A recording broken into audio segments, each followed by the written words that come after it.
All right, I'm gonna do a quick introduction to my solar panels that you see here. There are 28 395 watt Canadian solar panels here. We have the one main array and the second main array with the small section here. The section here was meant for walking, but then also to prevent loss of the shade from a chimney that is here. The total wattage of the system is 11 kilowatts of DC. That translates to about 8.2 kilowatts. That means that I am injecting into the grid on a sunny day like this, at most 8.2 kilowatts. Each panel is paired with its own microinverter. So underneath the panel, I have IQ8 Pluses made by Enphase. They are rated for 295 watts. If you recall correctly, these panels are 395s DC. My inverters are 295 AC. There is a discrepancy there. That means I have this term called inverter clipping. That means when my panels can actually produce more than what my inverters can produce. That loss right there is just something you have to account for in pricing out your system. I could have gone with larger inverters, maybe the IQ8Ms or some other variants. However, the cost to upgrade 28 of them was in the thousands of dollars. And that doesn't make sense to me, as these solar panels will actually be degrading over time.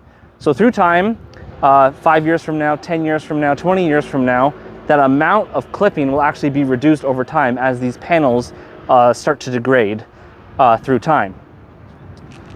The reason why I went with microinverters versus two other main forms of inverters is because of this chimney here. In the wintertime, there is a shade that goes across this entire array. And that means that if I didn't have microinverters, it would bring down an entire string production. And that's because all of them would be ran in series, one after another.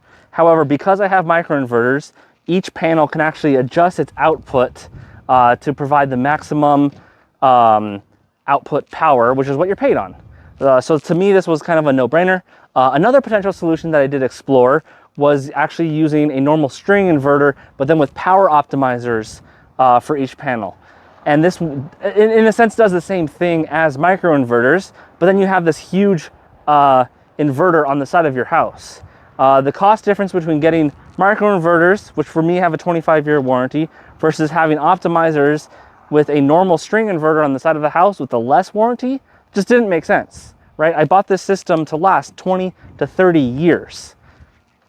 So let's take a look under one of these panels and see what some of the wiring looks like here. All right, so looking underneath one of these panels, you can actually see here the mounting mechanism, the cross bracket, and if you take a little zoom in here, we can actually see the microinverter. So every single panel has one of these, and it's all tied together. All right, so the second part of my system I'd like to talk about is actually what's here on the ground. So first I want to draw your attention to this 1-inch conduit that is coming down. That actually runs through the attic to those panels. All of the wires are combined in the combiner box up there, which comes into this in-phase combiner box.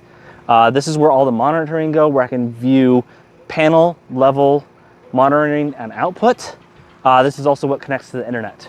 This box then goes into my power meter that would normally sit right here.